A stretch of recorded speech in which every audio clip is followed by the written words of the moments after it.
All right. On today's journey, we're going to stay here in Southwest Virginia. Actually, we're just going right over top of the ridge here in Reiner to it's kind of been a family friend and a friend through high school growing up. And actually, it's funny because we grew up 45 minutes away and now we live within a mile of each other.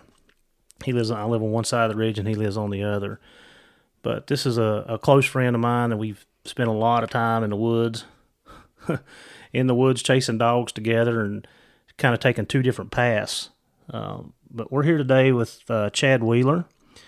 Chad is I'm just going to let you talk about it. How's things across the ridge, Chad? Things are good across the ridge. Yeah. So tell us a little bit about yourself. Tell us what you're doing. I know you're a hose dragger. That may offend some people, but maybe Forrest and Wesley and Fuzzy, because that's what they all do together. But no, like you said, Heath, we grew up together over in Nares, and I started in the fire service there just as a volunteer, and I was like, I think I can make a career out of this, and because I enjoyed it. So one thing led to another, and ended up in Roanoke, and it's been a great career. Enjoy it. My days are numbered, and I guess we're looking forward to retirement. How many years do you have in? I've been doing that 22 years. Oh wow, yeah. I mean, well, both of us are on our getting ready to close that chapter of our life, so we can do more things we want to do. That's I'll have my 20 in 9 months, and if I can get the next 5, so I'm a little under 6 years. If I can get my 25 is my goal. I hope that's what I can do, because work is getting in the way of my life. I can't get on the river or the creeks, or I can't get in the woods enough. So hopefully, and I've acquired a lot of time off through the 19 years that I've been in, and so I'm pretty blessed and working 14 days a month. And you do 24 on, 24 off. Is that what you're doing? It's a great schedule. Ultimately I work 9 to 10 days a month, depending on the number of days in that month. Well, you mean you sleep and eat? So, yeah. Absolutely. That's what firemen do, sleep and eat. I'm busy. I'm overly busy. So, Chad, I was trying to think, when did we first start? I mean, I know, like I said, we grew up together, played sports together. I mean, camp and trip. I mean, I remember all that stuff. When did we start actually coon hunting? Was it when I had Brandy? Yes, that's when it all started. I think we messed around with some other guys over in theirs with some hounds, and you bought Brandy, and that was the beginning of it all. Yeah, she was special. She was a nice hound. I'd like to have a couple more just like her, but but I don't hunt I don't coon hunt. I mean, I was hunting 6 nights a week, and I don't do that anymore. With family coming along and careers and training in and out of town and stuff like that, sometimes you can't put that much time into it in certain stages of your life. And then you ended up getting a red bone. Is that where you started? That's where I started, was with that red bone. Old Joe Buck. Did that come from AD? Came from AD Burton, yeah. County. Yeah, and I mean AD, he was a special kind of character. He had 1,000 acres? Yeah, 1,000-acre farm. Those dogs just stayed loose the whole time. Yep. They never were tied up. Right. Yeah, I remember that. I remember staying in the cabin and running around half the night up there. And then when you bear hunted, we hunted some. Yeah, we coon hunted some, and then the bear hunting kind of evolved after the coon. You were with me on that first. You were with me when we went up when James shot that bear up on the Boy Scout camp, and Porter brought his dog. You were with me that day. Oh yeah. So you were actually. I just come to lot. You were with me on the first day of my obsession, which has led into a lifestyle. Do you remember that big old Ford? What was it, 250 or 350 single wheel truck that he had, and that thing was a dog box in the back of it, and it must have been 30 hounds. I do remember that. And I bought 2 of those dogs, and that's what started my career, I guess, or started my, I don't call it a passion because it's really a lifestyle at this point, but yeah, bought 2 dogs from him, and I forgot that you were with me, actually. I mean, that's and we chased those dogs around, me and you and Anthony. We chased them dogs around. They didn't do nothing. A lot. We chased them a long ways. We had a flashlight. And we didn't even have a tracking collar for for the first time of that. No, we didn't have tracking collars. It was, you lose a dog, well, somebody will call within a couple of days and we'll go pick it up. We were coon hunting. We were coon hunting with a 20-gauge shotgun. I remember that. We was up on Spider's place, and sure enough. They ended up running all the way down to Penver. Yep. Which, I know you guys don't have a clue. Some of you guys local would, but I mean, that's a couple miles through the woods. I don't even know how we found. Somebody called us. Somebody called us. Yeah, and they treated that coon out there. I think it was I think it was out there beside Keith and him's house, and Keith Albert and them, and they called us, and we went up there and they had a coon, and I couldn't tell you that there were 3 happier people. I think that was the first one we ever treed. But that's been a long time ago. Long time ago. I mean, that was back in the early to mid 90s. Yeah, early 90s. Yeah. So we go back. It's been back, and then I laugh and joke and carry on, and Paul talks about it, and Anthony talks about it. Your last bear hunt. Oh yeah. And I've got a picture of you in front of your dad's office downstairs. That they had put in the Virginian Leader. Oh, yeah, I remember that. Do you remember what year that was? I don't. I would say 95-ish, 96 maybe. No, it couldn't have been. Because I had Frosty and Bale and Sam and Smokey. So Frosty, I didn't purchase Frosty until 96. So it had to be 98, 99. Okay, maybe 98. 97, 98. Yeah. I'll go with that. Yeah. Yeah. So tell us about that. I remember. I want you to tell the story because I remember you coming out of that laurel thicket.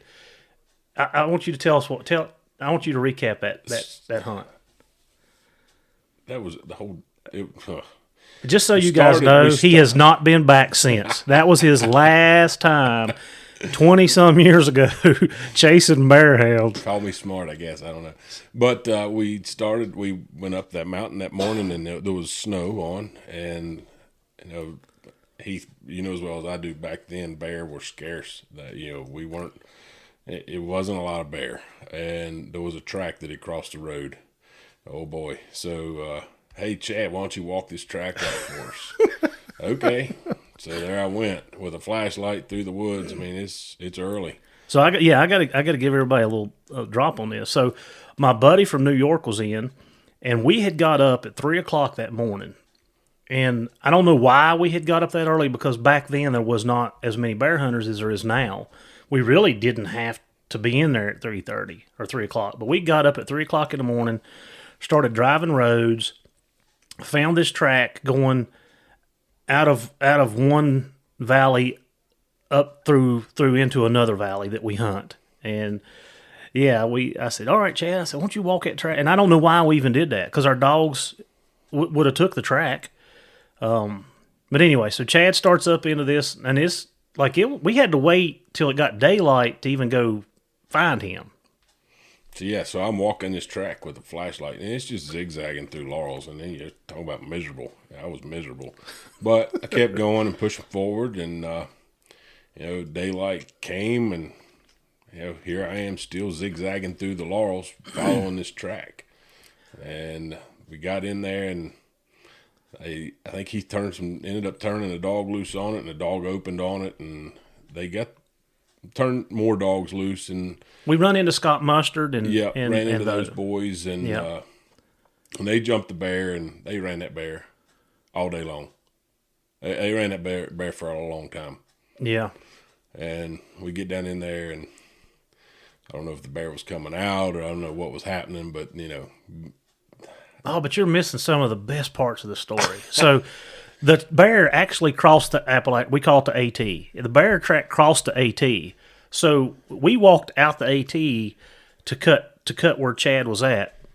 He was drenched. If anybody's been through the laurel thickets in Southwest Virginia, he come out and he looked like the abominable snowman. And he looked at me, and his words were, "Never again." And he lived true to those words, because he's never been back. So we cut him on the AT. We run into Scott Mustard and those guys, who I ended up hunting with for several years after that when I took a job in a different area. And they took the dog and went down into this big valley, and Chad's right, they ran it the most part of the day. So the dog's treed.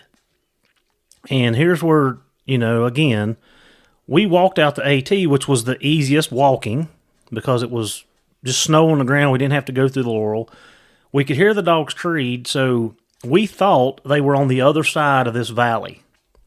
So we walked, well, it's actually 4.5 miles in to where the trail makes a loop and comes back up the other side of the valley. So we walked 4.5 miles in, then come back half of that. And then we realized that the dogs were right underneath the other side where we were at. They were underneath a ridge, which was echoing across, which made us think. So then we have to trounce through the snow and the laurel thickets and crossing the creeks to get up to the tree. And then Scott hands Chad, nobody wanted to kill it. Chad said, well, I'll kill it. We hand Chad a rifle that literally, if Scott Mustard, if you're listening to this, he will know. He had used electrical tape to tape the front sight on the 30-30. So, yeah, the bear was coming out. Chad puts a round in it. We lost a gun that day. We lost people that day. Paul and I the dogs ended up going back around the mountain and over into another holler. We was able to get in there and get it killed. And when I say that, it was right at dark. Like, it was dark. It was a long day. Yeah. It was a very, very long day. I don't know how many miles we walked through that god-awful mess, but it was... It's broken many people. So we ended up... You went out on the bottom end, didn't you? I did, yeah. You and Anthony and whoever. And then, Paul and I ended up coming back out the top end. And I can honestly say that's before... I mean, I was very inexperienced, young and dumb, whatever you want to say. But I didn't pack any drinks. I didn't have any snacks with me. When we pulled back up out of that place to the AT to go back to our trucks, that's probably the worst shape I've ever been in. I was lightheaded. I had no energy. In fact, I was picking up snow and stuffing in my mouth to rehydrate myself. So, and then we ended up putting a tracking collar on the bear so we could come back in the next day to get it.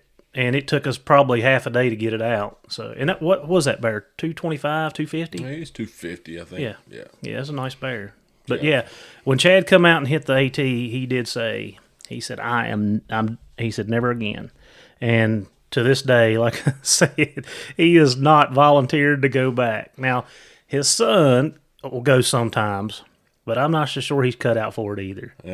I don't think so. I think he was coon hunting, 6-7 nights a week, and now that's slacked off too. Well, but, hey, I gotta say that wasn't my last bear hunt. I did go on a bear hunt with hounds in northern Maine, and that was something. Did you? Yeah, that was something to experience. Well, tell us about it. Where was it at? Who was it with? It was. I'm not gonna name any sporting camps. But it was a respectful, I guess, so to speak, hound guy in northern Maine. I was actually going up there to bird hunt, and he asked my son, my oldest son, if he wanted to go on a bear hunt. And, well, of course, any 13-year-old kid is going to say, yes, absolutely, let's go. So we did. And in northern Maine, they're running the hounds off of baits up there, so they know what's what. There wasn't the trail cameras that there are now, but they baited some sites and then checked the baits that morning, and sure enough, one had hit the bait and they turned the hounds loose on it. And then again, 200-pound bear, 2.25, and that bear just ran all over that country. And the advantage up there is it's not overly steep. It is thick, nasty crap, but there's a lot of roads, so you can drive around and get in and out of there a lot easier. Bear wouldn't tree, just running and fighting dogs and running and fighting dogs.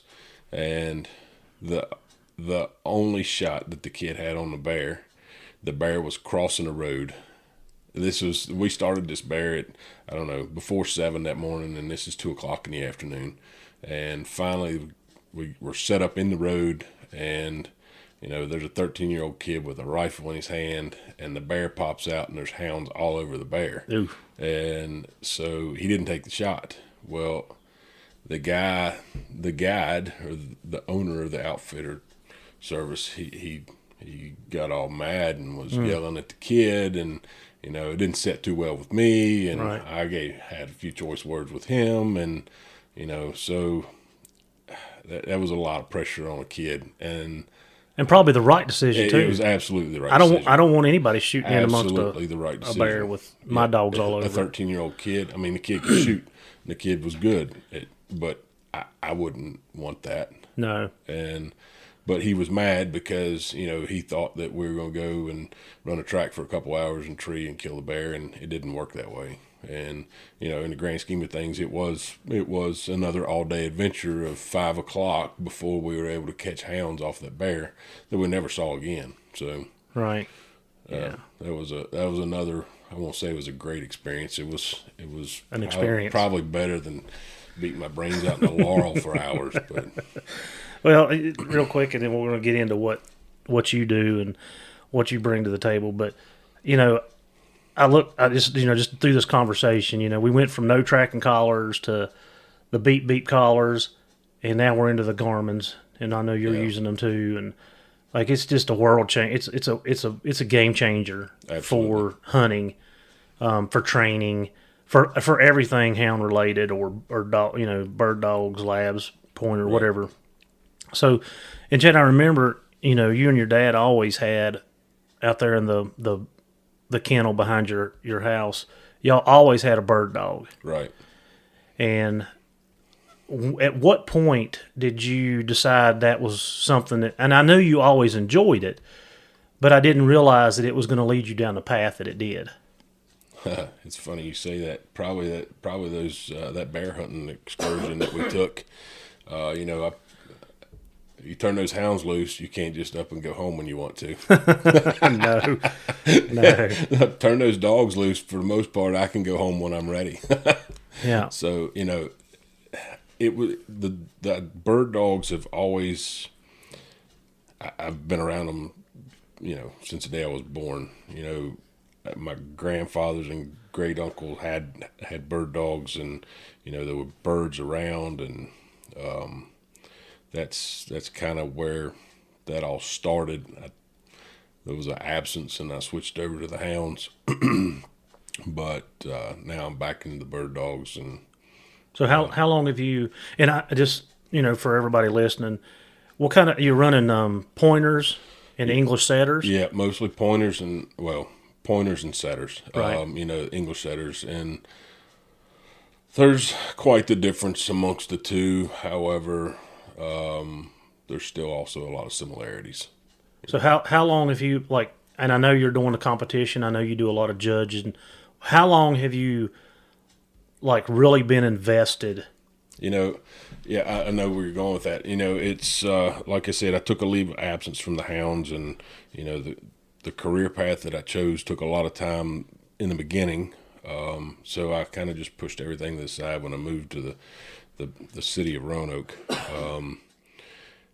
My wife and I bought a house down in Bedford County, and lo and behold, my neighbor was a bird dog trainer. That's what he did for a living. So in talking with him and seeing the 25 dogs in his kennel, I was like, oh boy, here we go. And so I bought the pup and messed with that a little bit, and then I was like, well, then I buy a started dog from him, and that's where it got me going again with the bird dogs.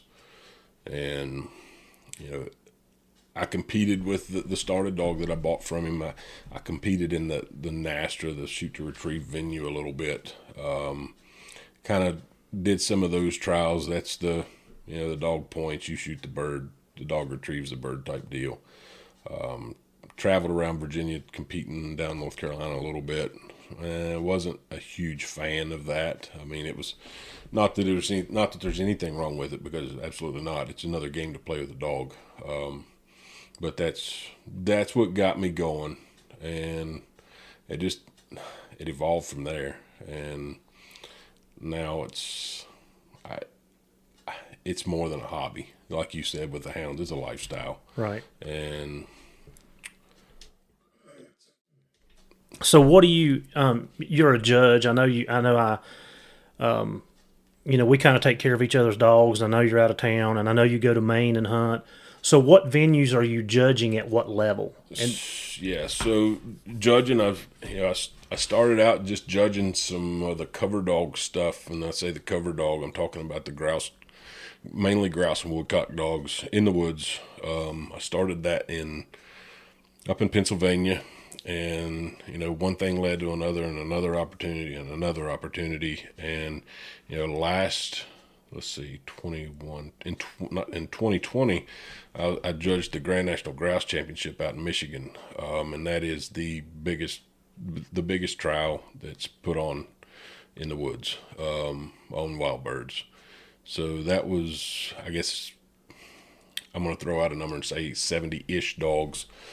A long trial to judge, because they brace two dogs together and they're on the ground for an hour, and it's very time consuming, but I really enjoy judging because I get to see what's out there.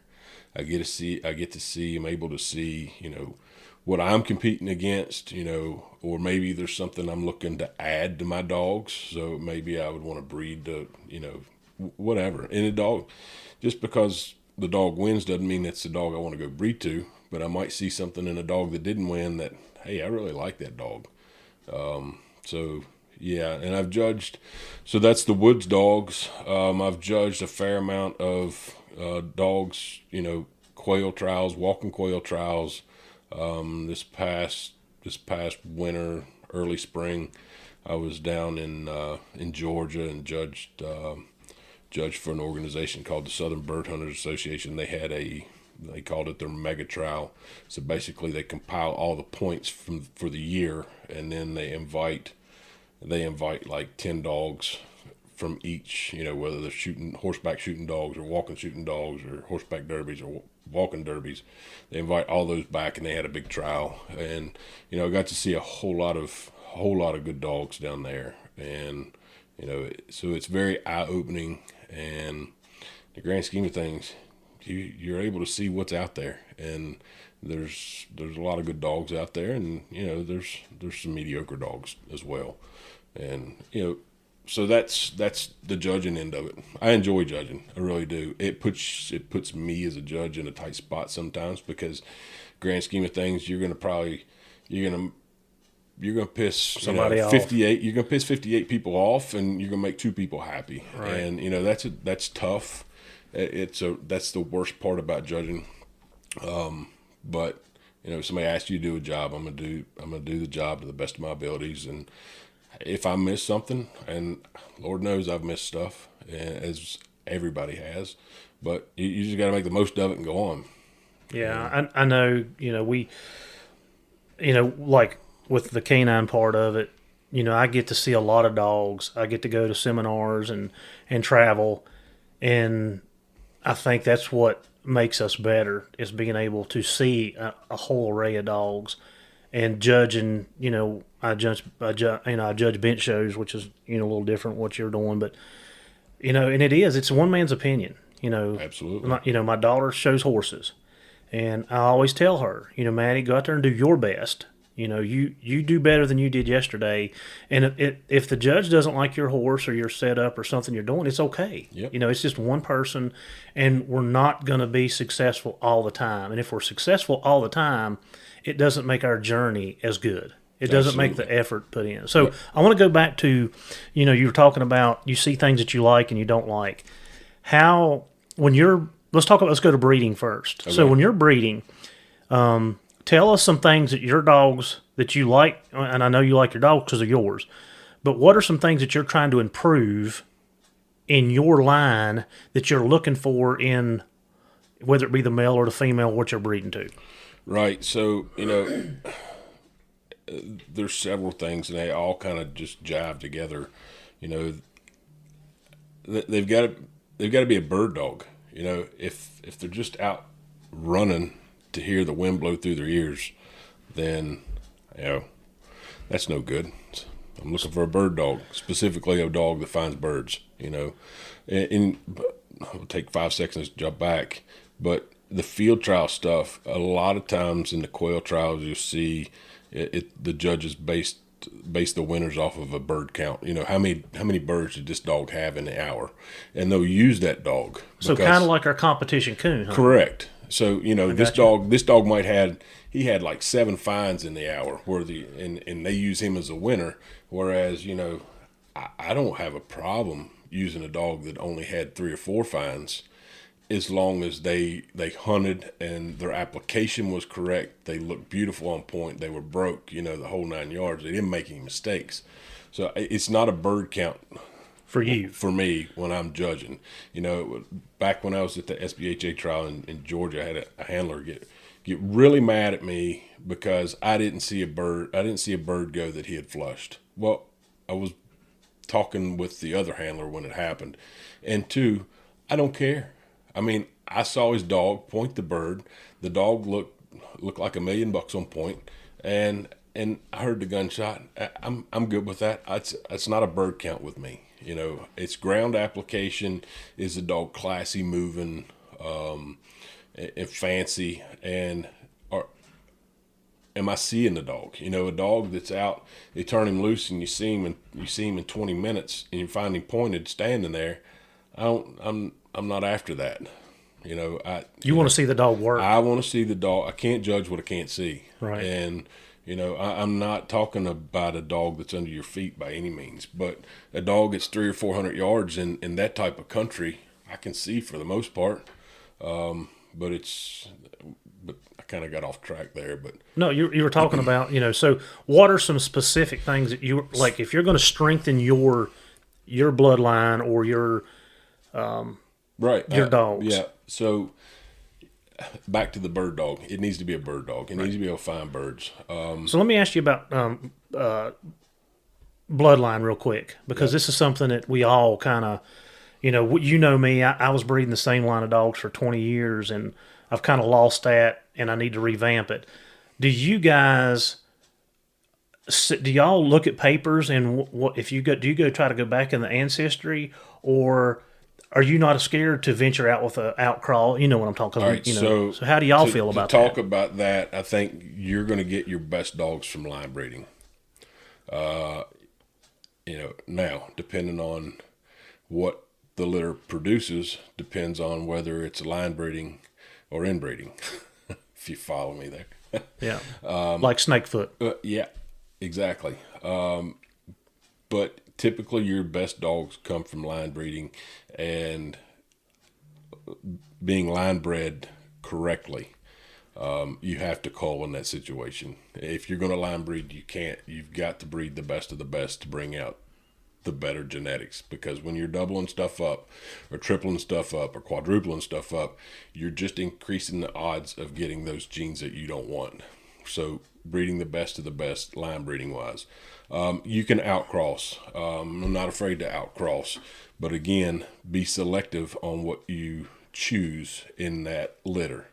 If you could keep the whole litter and watch them all and see, right, and that outcross, then pick the pup that you like the most and go with it. And then you can come back, you take that pup and bring it back to your gene pool. So you follow me what I'm saying?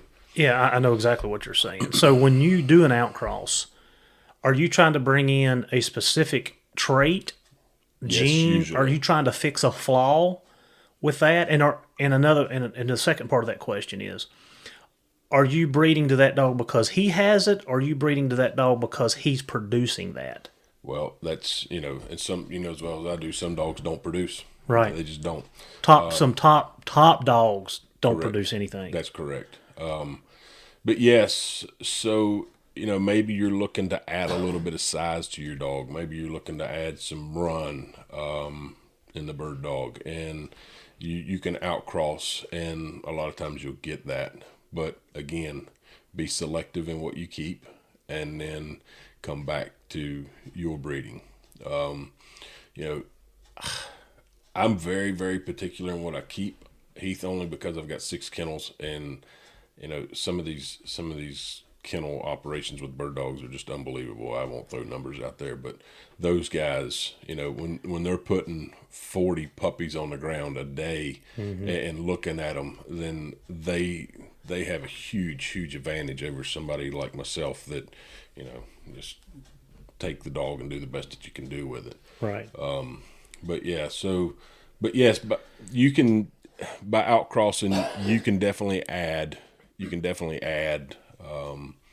maybe add something that you're missing to that. Right. So, I'm a stickler on conformation. If, I heard in another discussion about cowhawks, I'm not a fan of that. Bad bites, people can say what they want, but I want to better the breed every time that I breed a dog. Now, every single time, I want to make what I have better. Right, and that should be everybody's goal. It should be, absolutely. So when you talk about the bad bite, and I have noticed it in some bird dogs, and we look at it in our hounds too. Yep. Do you see certain traits come out with those bites? Do you see like another thing that if this dog's got a bad bite, he's going to be doing this or she's going to be doing this? No, I don't. I have not. And I've got one in my kennel right now that's got a bad bite, and I'm going to tell you, he's not but a year and a half old, and he's just a phenomenal bird dog. So you're overlooking something that you personally don't care for because of his abilities. He has the ability. He is just. I had the dog in Maine at 10, 11 months old, and I mean the dog is pointing birds like a 5-year-old dog, and letting me walk in front of him and flush birds. That's amazing for a 10-month-old dog. That's really strong genetics. Yeah. Yep, absolutely. And his genetic gene pool is loaded. Now, is he line bred or is he an outcross? He's line bred. With your stuff or something else? Yeah. Yeah. I got some you. Other stuff. Yeah, I mean, we get into the breeding and line breeding and outcrossing, and some of the European guys that I deal with in Holland and stuff, they like to outcross. And I've always scratched my head, but they are producing really good numbers. But again, they've got it down to they've perfected their craft. Correct. I've always been a proponent of line breeding, and I feel like you have a better chance of hitting those genes if they're already there, right? And you can cross them. And I know that breeding dogs is, it's a gamble no matter what you do. Right. Like you said, you can breed the 2 best dogs in the world, and they end up throwing nothing. That's exactly right. And there's been several bird dogs that out there that have been exactly that. They're one-hit wonders. It's just a hodgepodge of a pedigree on both sides, and they just turn out to be a phenomenal dog. And guess what? They don't produce. They do not produce. And if you look at that, in my mind, like, I feel like if you take a good litter of puppies, let's say that you breed male A to female B, and you get a good litter of puppies, and the majority of that litter turns out. When you breed that with another cross that is coming from a good line of dogs that have turned out, your chances are better. If that makes sense, what I'm saying? I agree. I agree with you. But you still can't. You could never line breed that. Right. I'm thinking of a specific dog, and this specific dog, you couldn't line breed it if you wanted to, because it's such a hodgepodge of a pedigree. Yeah, I understand exactly what you're saying. And everybody and their brother has got dogs, puppies. I mean, they bred the heck out of this dog, and he's not showing anything. No. Now, is he producing hunting dogs? Yes, absolutely. He's producing bird dogs, but he's not producing field trial winners. So, all right, let's take it from a competition to a pleasure hunting. Yeah. So he's producing good pleasure dogs. He is, yeah. And is that where his pups are seen to be going? I think ultimately he was a good bird dog, and that's what got him where he is or was. But again, he just did not produce the field trial dogs. And everybody that hunts that has pups out of this dog, they're great bird dogs, but there's certain things they're missing for the competition. They don't have the drive. The run is just typically not there.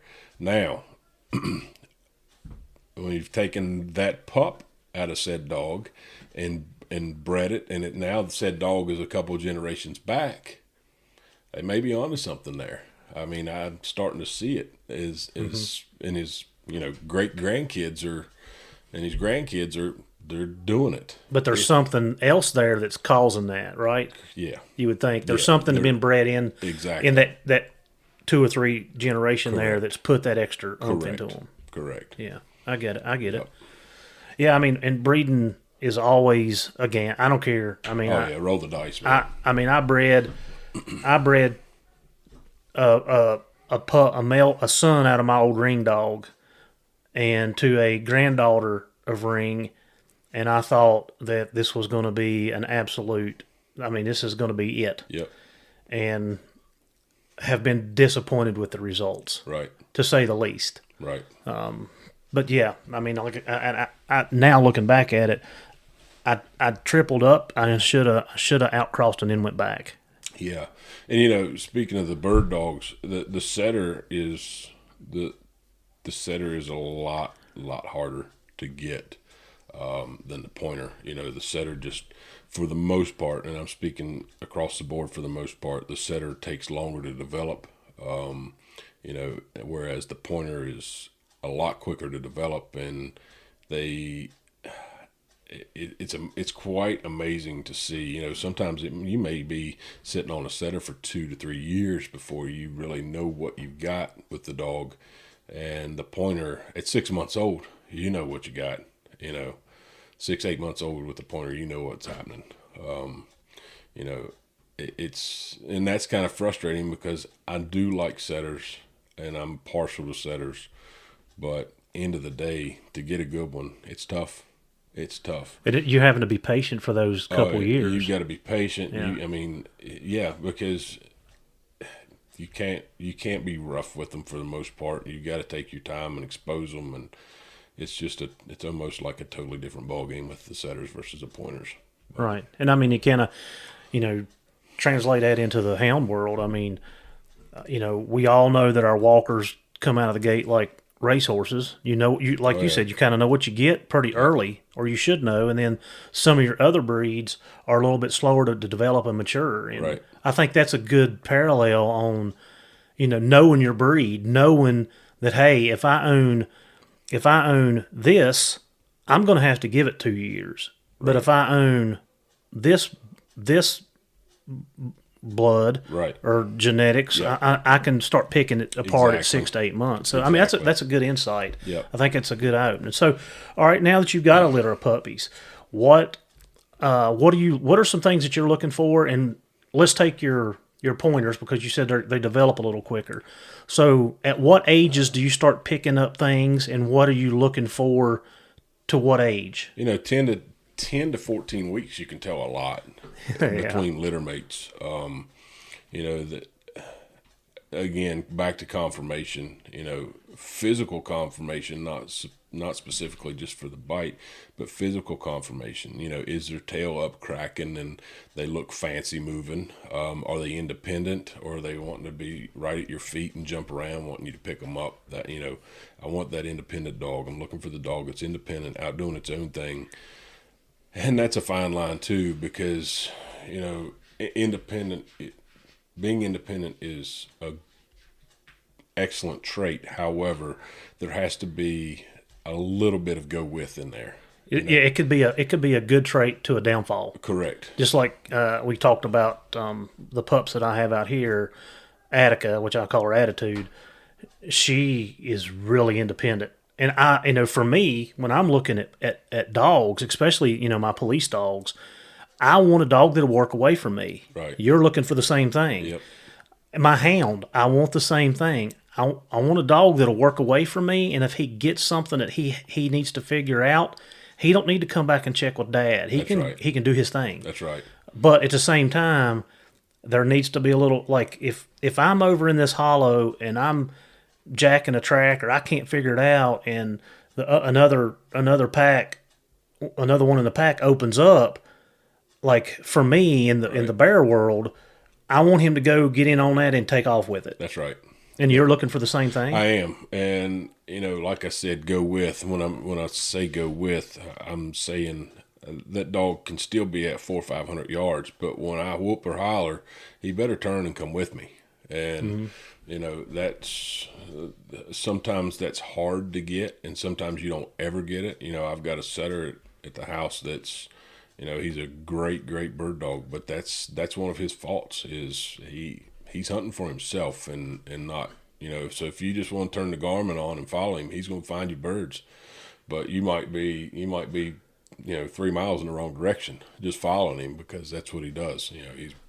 He's a great bird dog, but he hunts for himself a lot. So, and I'm not in the bird dog world or the competition, so I want to ask a question. So, if you're that dog that's independent and goes on by himself, does that hurt you in the competition side of it? Yeah, I can't use that dog in competition hunting, because the competition end of it in the woods is there is a set course that meanders through the woods for an hour, and if the dog doesn't go with you, he's off course, and you call for the tracker, then you're done. So because he's out of pocket, you can't, and it's kind of hard to explain, but there's typically in the woods with the cover dogs, the dogs they've got a Garmin on, and that's just for the insurance policy, right? They've also got a bell. So, and the bells today are not Granddad's bells from yesterday. No. These bells are ringing at I can hear them, some of these bells at 250 yards. And these dogs are running, they're hammering those bells at 250, 300 yards. And, sometimes they're in closer. It depends on the cover. But, that dog's got that bell on, so that's ringing in his ears, and then you're expecting him to hear you at 300 yards. That's tough. That's tough. So if the dog doesn't go with, then that's a big deal. So I want to incorporate a little training session right here for the bell. And I learned this from some old timers, and I know that you probably done it too when we were back in the hounds. If you had a dog that was gun shy or was extra spooky of noises, we'd put a goat bell on their collar, and let them wear it for a couple months or a month or whatever, and you didn't have problems after that dog. So it's just a different application. You're using it so you can know. Yeah, I need to know where the dog is. And I would be using it so I can desensitize my dog to noises. Right, but it can be used twofold in the same way with the bird dogs. I mean, I know a guy that has got a year old dog that never had a bell on it, and just completely freaked out when he put the bell on. Just shut down. And, over a couple day period of time with the dog wearing the bell, guess what? It's no big deal now. Right. So, yes, it will desensitize a dog for sure. Gunshot, you mentioned gun shy. I'm a firm believer that gun shy dogs are man-made. And, well, let's talk about that, because that's something that, in the hound world, I mean, we're shooting in amongst them on the ground. You talked about that earlier, and, we're shooting them out of the tree. Most of the time they're tied up. Right. If they're tied up, it's not such a big, they don't have nowhere to escape. Right. But I've had that dog that was not tied up, and a gunshot went off, and I was 2 days trying to catch him. Yeah. So how do you guys, when you said you think it's man-made, right? Tell me. I personally think it is man-made, and I think it's due to lack of exposure. At a younger age? At a young age, that's right.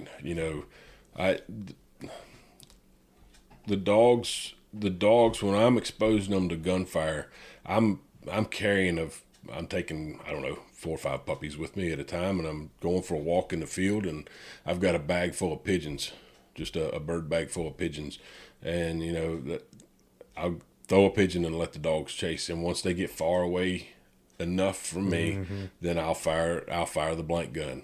Yep. They don't pay any attention to it, and so I start that, and then just build and build and build, and so then the next time, or we'll say a week later, I'm throwing another pigeon. Well, I'm firing that gun as soon as I throw the bird. The pups are closer to me. Yep. They don't pay any attention because I've got their mind off the gunfire because they want that bird. So it's all an exposure.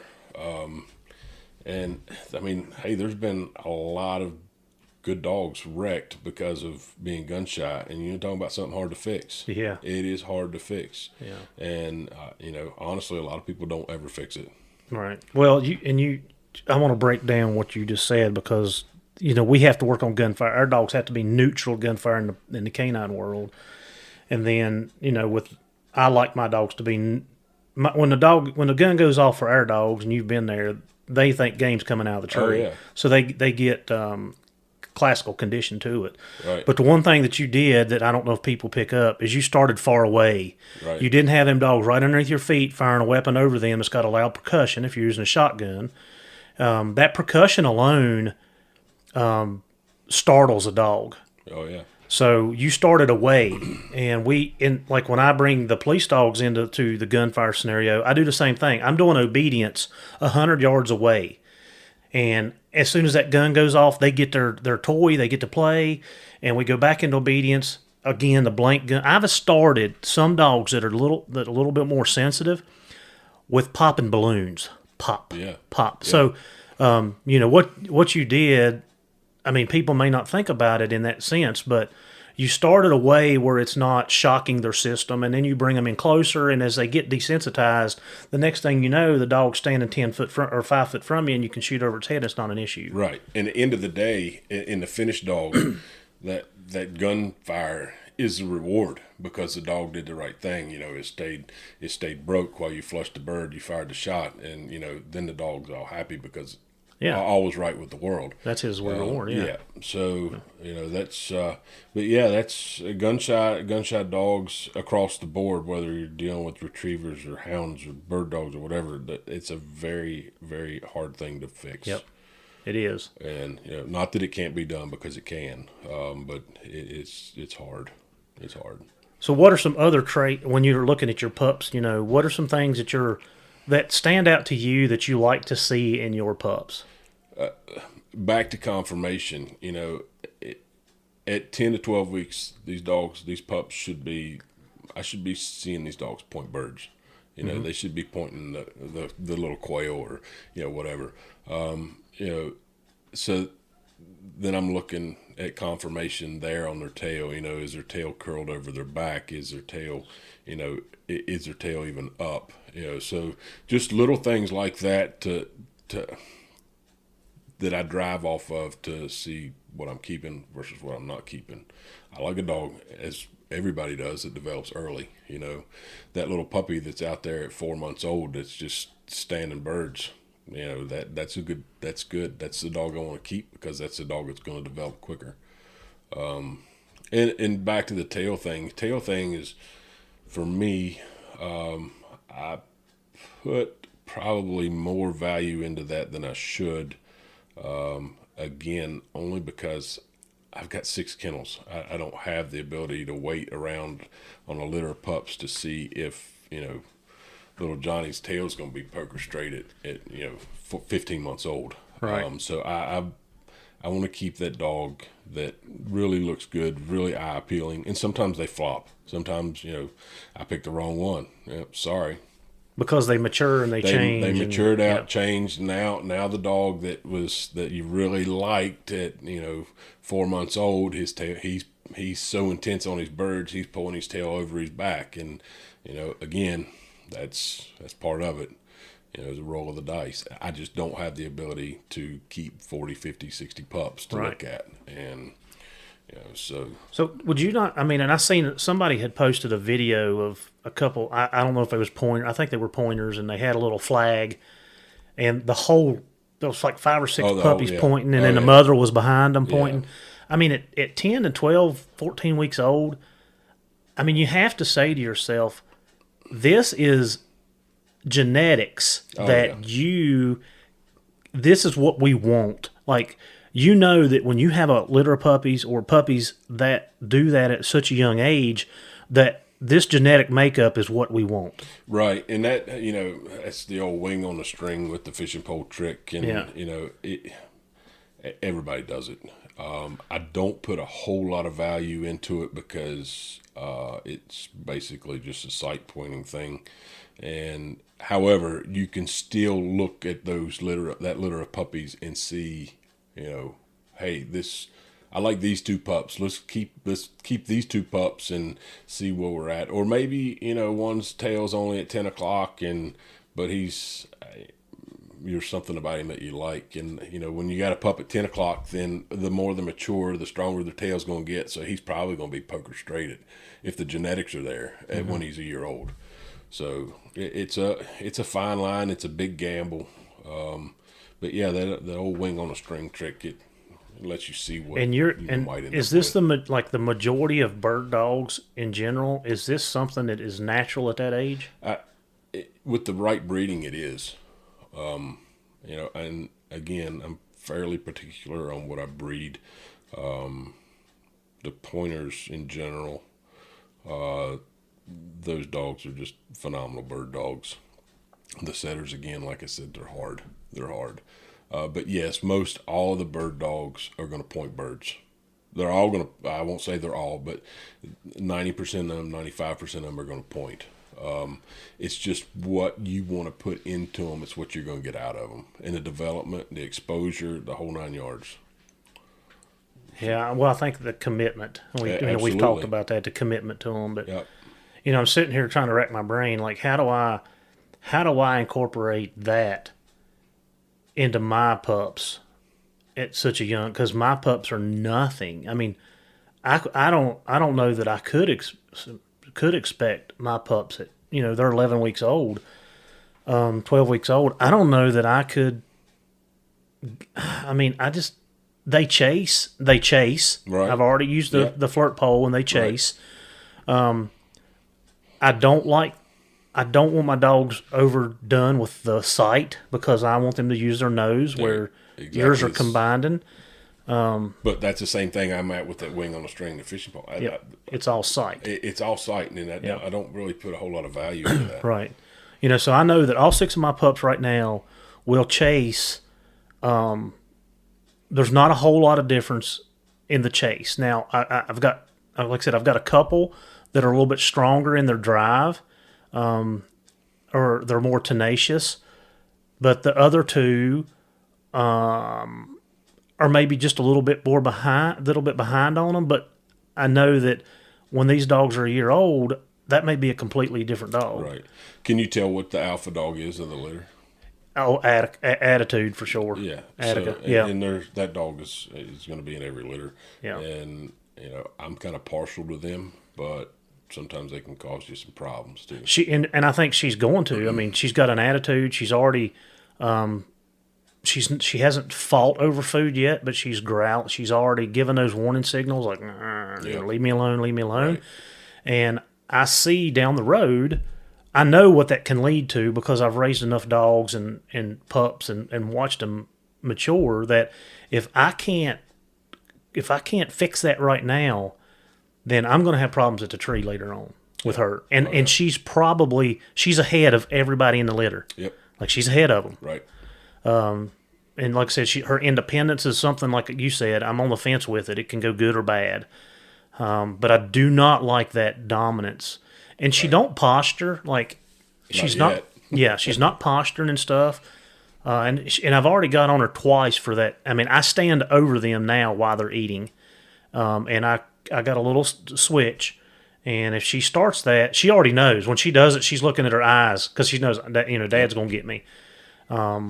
And a couple times I've got pictures of her by herself with the other 5 dogs eating out of a different bowl.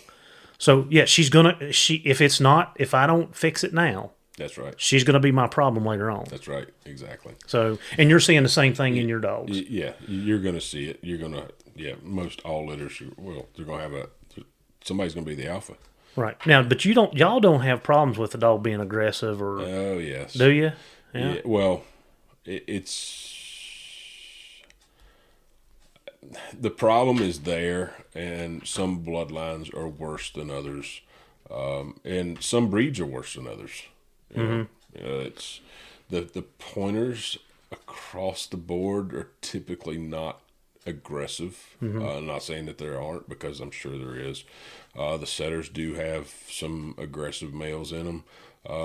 The German short hairs, the German wire hair dogs, they can be just like any other breed. But I've seen more aggressive short hairs and wire hairs than pointers versus setters. And did you talk about the German short hairs? We have 4 short hairs in our group, and then we have 1 wired hair. They're really becoming a hot commodity when it comes to detection. Oh, yeah. But again, when we go to our tracking phase of it, you get a dog that wants to carry his head, and it's harder for the handlers to read and stuff like that. But yeah, I mean, we've got 5 pointers in our group. Yeah. I mean, they're bigger dogs. They're not, well, we got one that's a little female that she's a half pint, but the 3 males are pretty leggy dogs. Right. I mean, 70 pounds. Oh, wow. Big. Yeah, that's big. Yeah. He's the wired haired one's the biggest one. Yeah. And then the other 2. So yeah. And that's something else you said about size. I'm not a huge fan of big dogs. Right. I like smaller dogs, 50-ish pound males and 40-pound females is optimal to me. Some of the horseback guys that are field trialing, out west, and even down south, some of those dogs, some of those pointers are 60, 70 pounds. Oh, wow. And that's, to me, they just don't show as well. You take a dog that's a little bit smaller and just, fast, like, well, I use the analogy that driving a Ferrari on the dirt road, so you're going to wreck it sometimes, but that's what I want to see, because that's what's exciting. I want that extreme athlete, and that's what I'm after. Right, to better it. Yep, I'm after the something that's just wide open. Yeah, and I have noticed that with your age, there's a horse trailer sitting down there, and I see a horse out in the field. So yeah, you went from walking to riding. Well, I got another horse on the way. One wasn't enough to carry you, or what? Yeah. You got to carry your lunch on the other one. Is it going to be a pack horse? Put the beer cooler on the other one. Yeah. No, but I bought the horse is. I don't know. I like horses. I've had horses and got out of the horses. Swore I'd never buy another one, and here I am back in it again. But bird dogs and horses go together, especially down south. It's not so much just handling off of a horse or working dogs off a horse, but I go to a fair amount of walking trials. So unless I want to walk everybody else's brace all day long, hey, I can set my fat butt on the horse and I can ride and watch everybody else's brace and see what their dogs are doing, right, versus having to walk. And you can see 10 times better up on a horse anyways. Right. Nice. So, yeah. Right. So that's, I've been lucky, and I've got really, really good horse, and hopefully got another really good one on the way. Well, yeah, I mean, of course, you and I both, we had horse. My sister, my family still have horses. My sister and my nephew, he rodeos, and then Maddie, she shows, and she has her own horse. So we both kind of grew up with them, and in fact, we were riding together at one time. Yep, sure enough. Yeah, so I guess things have changed. Things have changed substantially. The horse market, like everything else right now, it's just out of sight. Yeah, it's ridiculous. But I don't know, whatever. So as we wrap this up, is there anything you want to add, take away, anything that you can tell the hound guys that you've learned through the bird dog world that can make us better? No, I think in general, dog people are dog people, and everybody should stick together. there's so much anti-hunting out there Yeah. in the country. And, I think we should all have each other's backs, whether we agree or disagree. Negativity in the dog world is bad, and we're all sportsmen, and we all want to do right, and I think we should stick together. Yeah, what's the saying about the ship? It don't sink from the outside; it sinks from the inside. That's correct, and that as well as I do, Heath. That happens in everything. Mm-hmm. I mean, that's life. It sinks from the yeah. Yeah. We should support all hunters. Correct. I get it. Yeah, I'm with you, and if you're a dog person, how do you not support exactly other sports? Exactly. Yeah, I mean, I want to see everybody succeed, and we had talked. I had this conversation the other day. The stuff that I could do 20 years ago, you can't do it now. The stuff that I could do 10 years ago has changed, Right. and the hunting that when I was coon hunting, I could hunt 6 nights a week and never go to the same place twice. Right. And now I'm lucky to have 2 spots to hunt if it's not national forest. Yeah. So I mean, it's a struggle, and It is hard. It is hard for me just to find a place to work dogs. I mean, it's hard because they don't want the horses on their grass, or they don't want the the dog stepping on a piece of wheat, or it's hard. So yeah. Well, I think that's a good analogy. Everybody needs to stick together, and as a hunting community, and especially the hound community, we need to stick together and support all types of hunters and what everybody does, because not just because we don't do something that somebody else does doesn't mean that we shouldn't support them, and vice versa. Yep, exactly. Chad, I really appreciate you coming, sitting down with me and giving us some insight. And man, there's a lot of parallels here and a lot of stuff that's interchangeable. And I appreciate your time. Appreciate you coming out. Thanks for having me. We'll do it again. Maybe we can hit on some other things. I think we can. There's a lot of questions in there that I did not ask because of the time constraints. So we'll leave you off with this. Chad, you find your way.